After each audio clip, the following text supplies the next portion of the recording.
Hi everybody. ഇന്ന് നമുക്കൊരു വെണ്ടയ്ക്കായുടെ കറിയാണ് ഉണ്ടാക്കാൻ പോകുന്നത്. ലേഡീസ് ഫിംഗർ വൃത്തിയായിട്ട് കഴുകി പീസസായിട്ട് മുറിച്ച് വയ്ക്കുക. അതിന് ശേഷം നമുക്ക് 2 സവാളയും ടൊമാറ്റോയും കൂടെ കഴുകി അരിഞ്ഞെടുക്കുക. അതിന് ശേഷം നമുക്ക് അരിഞ്ഞു വെച്ചിരിക്കുന്ന ലേഡീസ് ഫിംഗർ ചീനച്ചട്ടിയിൽ സ്വല്പം എണ്ണയൊഴിച്ച് നമുക്കതിനെ ഒന്ന് വഴറ്റിയെടുക്കാം. കോരി മാറ്റിയതിന് ശേഷം ബാക്കി അരിഞ്ഞ് വെച്ചേക്കുന്ന സാധനങ്ങളുടെ വഴറ്റിയെടുക്കണം. അതിൻ്റെ കൂടെ തന്നെ നമുക്ക് സ്വല്പം തേങ്ങയുടെ ആവശ്യമുണ്ട്. അരമുറി തേങ്ങ തിരികിയതും കൂടെ ഇതിൻ്റെ കൂടെ വഴറ്റി ചേർക്കാനുള്ളത്.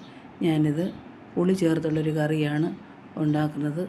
നമുക്ക് മസാലയിട്ടും ഗരം മസാലയിട്ടുള്ള കറിയും വയ്ക്കാം. ഞാനിന്ന് പുളിയുള്ള വെണ്ടയ്ക്കയുടെ കറിയാണ് ഉണ്ടാക്കുന്നത്.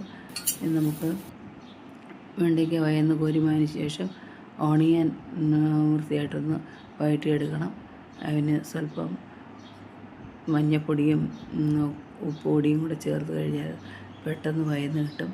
ഒരു അരമുക്കാൽ വേവാകുന്നത് വരെ ഒന്ന് വഴറ്റിയതിന് ശേഷം നമുക്ക് അടുത്ത മസാലകൾ ചേർക്കാം. മസാലകളെന്ന് പറയുന്നത് മുളക് പൊടിയും 1 സ്പൂൺ മുളക് പൊടിയും 2 സ്പൂൺ മല്ലിപ്പൊടിയും ഉലുവാപ്പൊടിയും ഒരു നുള്ളു ഉലുവാപ്പൊടിയുമാണ് ഞാൻ ഇതിനകത്ത് ചേർക്കുന്നത്. അപ്പോൾ നമ്മുടെ ടൊമാറ്റോ ഒരു അരഭാഗം വെന്ത് കഴിഞ്ഞ് 1 മിനിറ്റ് കൊണ്ട് ഇളക്കണം. അതിന് ശേഷം നമുക്ക് മസാലകൾ ചേർക്കാം. അതിന് മുമ്പേ കരിയാപ്പില ചേർത്ത് അരച്ചാലും നല്ലതാണ്. അതിൻ്റെയും കൂടെ ഗുണം നമുക്ക് അരപ്പിൻ്റെ കൂടെ അരയ്ക്കാൻ പറ്റും. ഗുണം ഉള്ളതാണ് കരിയാപ്പില. അതിന് ശേഷം നമ്മൾ മസാലകൾ ചേർക്കാം. ഇതെന്ന് പറയുന്നത് ഈ കറിയെന്ന് പറയുന്നത് നമുക്ക് ദോശയുടെ കൂടെയോ ചപ്പാത്തിയുടെ കൂടെയോ ചോറിൻ്റെ കൂടെയോ ഒക്കെ നമുക്ക് കഴിക്കാൻ പറ്റുന്ന ഒരു കറിയാണ്. നമ്മൾ തേങ്ങ സാധാരണ വറുത്തരച്ച് നമ്മൾ തീയിൽ വെക്കാറുണ്ട്. പക്ഷേ തേങ്ങ അത്രയും മൂത്ത് കഴിഞ്ഞാൽ ഒരു ബ്രൗൺ കളറ് ബ്ലാക്ക് കളറാവുന്നവരെ നമ്മൾ വറുത്ത് കഴിഞ്ഞാൽ അതിൻ്റെ പോഷക ഗുണങ്ങളൊക്കെ നഷ്ടപ്പെടും. അതുകൊണ്ടാണ് നമ്മൾ തേങ്ങ ഇങ്ങനെ ഇതിൻ്റെ കൂടെ തന്നെ ഇട്ട് ഉള്ളിയുടെ കൂടെ തന്നെ ഇട്ട് വഴറ്റിയെടുക്കുന്നത്. ഇങ്ങനെ വഴറ്റിയെടുത്താൽ നമുക്ക് ആ തേങ്ങയുടെ ഗുണങ്ങളൊന്നും നഷ്ടമാകുകയില്ല. നമുക്ക് മസാല ഇടുന്നതിന് മുന്നേ തന്നെ തേങ്ങ ഇട്ടൊന്ന് വഴറ്റാമായിരുന്നു. പക്ഷേ ഞാൻ ആദ്യമായിട്ട് മസാലയാണ് ഇട്ട് വഴറ്റിയത്. മസാലയുടെ പച്ച മണമൊന്ന് മാറിയതിന് ശേഷം നമുക്ക് തിരികെ വെച്ചിരിക്കുന്ന തേങ്ങ പൊടി നമുക്ക് ചേർക്കാം. അതിന് ശേഷം അതൊന്ന് നല്ലതായിട്ട് 2 മിനിറ്റ് ഇളക്കണം. നല്ലതായിട്ട് ചൂടായതിന് ശേഷം അധികം മൂക്കണ്ട. ഉള്ളിയുടെ കൂടെയൊക്കെ ആയതുകൊണ്ട് പെട്ടെന്ന് മൂക്കുകയില്ല. അതുകൊണ്ട് നമുക്ക് ചെറുതായിട്ടൊന്ന് വഴറ്റി ഒരു 2 മിനിറ്റ് ഒന്ന് ഇളക്കി അതിൻ്റെ നിറമൊക്കെ ഒന്ന് മാറിയതിന് ശേഷം നിറം മാറുന്നെങ്കിലും അത് മസാലയുടെ നിറമാണ്. അതിൻ്റെ പച്ച തേങ്ങയുടെ ഗുണം അതുപോലെ തന്നെ നിലനിർത്തുകയും ചെയ്യും. അങ്ങനെ ഒരുമാതിരി വെന്തതിന് ശേഷം നമ്മൾ അരിഞ്ഞ് വെച്ചിരിക്കുന്ന ടൊമാറ്റോ ചേർക്കാം. ടൊമാറ്റോയും കുറച്ച് മിനിറ്റ് 2 മിനിറ്റ് അതും ഒന്ന് ഇളക്കണം. ഇളക്കിയതിന് ശേഷം നമുക്ക് കോരി ഒരു പാത്രത്തിൽ വെച്ച് തണുത്തതിന് ശേഷം മിക്സിയിൽ അരച്ചെടുക്കാവുന്നതാണ്. നമ്മളെപ്പോഴും വെണ്ടയ്ക്ക മെഴുക്ക് പുരട്ടി, വെണ്ടയ്ക്ക തീയൽ, വെണ്ടയ്ക്ക സാമ്പാർ ഒക്കെയാണ് ഉണ്ടാക്കുന്നത്. പക്ഷേ ഇത് ഒരു വെറൈറ്റി ആയിട്ടുള്ള ഒരു സബ്ജി ആകുകയും ചെയ്യും. നമുക്ക് ഉണ്ടാക്കി കഴിക്കാനൊരു ഇൻട്രസ്റ്റ് തോന്നും ഒരു പുതിയ കറിയാകുമ്പം. അതുകൊണ്ട് എല്ലാവരും ഈ കറിയൊക്കെ ഒന്ന് വീട്ടിൽ ഉണ്ടാക്കി നോക്കണം. എന്നിട്ട് ഫീഡ്ബാക്ക് അറിയിക്കുക.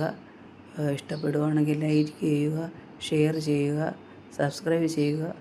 അപ്പോൾ നമ്മുടെ തേങ്ങയും ഉള്ളിയൊക്കെ തക്കാളിക്കും എല്ലാം വയന്ന് വന്നിട്ടുണ്ട്. ഇനി നമുക്കത് കോരി മാറ്റിയിട്ട് നമുക്ക് അരച്ചുകൊണ്ട് വരാം. അരച്ചതിന് ശേഷം കടു വറക്കണം. കടുക് വറുക്കാന്ന് പറഞ്ഞ് സ്വല്പം എണ്ണ ഒഴിച്ച് കടുക് പൊട്ടിച്ചിട്ട് ഞാൻ പുളി വെള്ളത്തിൽ ഇട്ടിട്ടുണ്ടായിരുന്നു. അതൊന്ന് ഒന്ന് പിഴിഞ്ഞ് വെച്ചിരുന്നാൽ നമ്മൾ അരയ്ക്കുന്നതിൻ്റെ കൂടെ മിക്സിയിൽ അരയ്ക്കുമ്പോൾ അതിൻ്റെ കൂടെ ചേർത്ത് വെള്ളത്തിന് പകരം ആ വെള്ളം ചേർത്ത് നമുക്ക് അരച്ചെടുക്കാവുന്നതാണ്. അതിന് ശേഷം നമുക്ക് കടുക് പൊട്ടിച്ചിട്ട് ചുവന്ന ഉണക്കമുളകും വറ്റൽമുളകും കരിയാപ്പിലയും കടുകും പൊട്ടിച്ചതിന് ശേഷം നമ്മൾ അരച്ച് കൊണ്ടുവന്നിട്ട് ഈ അരപ്പ് അതിൻ്റെ കൂടെ ചേർത്ത് ഇളക്കണം. നല്ലതായിട്ടൊന്ന് തിളച്ച് വെന്തതിന് ശേഷം നമുക്ക് വഴറ്റി വെച്ചിരിക്കുന്ന വെണ്ടയ്ക്ക ചേർത്ത് മിക്സ് ചെയ്യാവുന്നതാണ്. പെട്ടെന്ന് നമുക്ക് ചെയ്യാൻ പറ്റുന്ന ഒരു കറിയാണ്. അതുകൊണ്ട് എല്ലാവരും ഇങ്ങനെയുള്ളൊക്കെ സബ്ജികളൊക്കെ ഒന്ന് ഉണ്ടാക്കി നോക്കണം.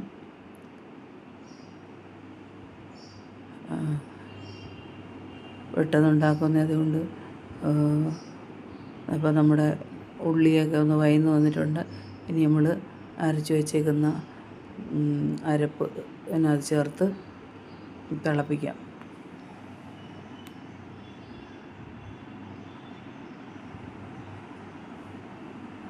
ബാക്കിയുള്ള മിക്സിയിലുള്ള വെള്ളം കൂടെ കഴുകി ചേർത്തതിന് ശേഷം നല്ലതായിട്ട് തിളയ്ക്കാൻ അടച്ച് വെച്ച് തിളപ്പിക്കണം. 2-3 മിനിറ്റ് തിളയ്ക്കണം. തിളച്ചതിന് ശേഷം നമുക്ക് വഴറ്റി വെച്ചിരിക്കുന്ന വെണ്ടയ്ക്കായിട്ട് തിളപ്പിക്കാവുന്നതാണ്. പെട്ടെന്ന് ചെയ്യാൻ പറ്റുന്ന ഒരു സബ്ജിയാണ്. അതുകൊണ്ട് എല്ലാവരും ഇത് ഉണ്ടാക്കി നോക്കുക. ഉപ്പൊക്കെ നമ്മൾ നേരത്തെ മസാലയിൽ കുറച്ച് ചേർത്തിട്ടുണ്ട്. അതുകൊണ്ട് ഉപ്പൊക്കെ നോക്കിയിട്ട് ആവശ്യമുണ്ടെങ്കിൽ ചേർത്ത് കൊടുക്കുക. ഇനി നമുക്കൊന്ന് അടച്ച് വെച്ച് 2 മിനിറ്റ് തിളക്കട്ടെ. അതിന് ശേഷം വെണ്ടയ്ക്ക ചേർക്കാം. നമ്മുടെ മസാലയൊക്കെ തിളച്ച് വന്നിട്ടുണ്ട്. നല്ലതായിട്ട് തിളച്ചതിന് ശേഷം നമ്മൾ അരിഞ്ഞ് വെച്ചിരിക്കുന്ന വെണ്ടയ്ക്ക ഇട്ട് കൊടുക്കാം.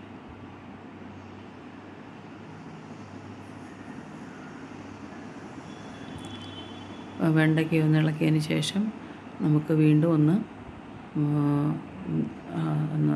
തിളയ്ക്കാൻ വെക്കാം. 2 മിനിറ്റ് തിളച്ചതിന് ശേഷം നമുക്ക് മല്ലിയില ഉണ്ടെങ്കിലിട്ട് അതും ഇട്ട് അടച്ച് വെച്ച് നമുക്ക് ഉപയോഗിക്കാവുന്നതാണ്. നല്ലൊരു കറിയാണ്. എല്ലാവരും ഉണ്ടാക്കി നോക്കുക. അപ്പോൾ നമ്മുടെ വെണ്ടയ്ക്കയുടെ കറി റെഡി ആയിട്ടുണ്ട്. എല്ലാവരും ഇഷ്ടപ്പെടുവാണെങ്കിൽ ലൈക്ക് ചെയ്യാൻ മറക്കരുതേ. അപ്പോൾ ഇനി നമുക്ക് വേറൊരു വീഡിയോ ആയിട്ട് പിന്നെ കാണാവുന്നതാണ്. ഇത്രയേ ഉള്ളൂ നമ്മുടെ ഇന്നത്തെ പാചകം.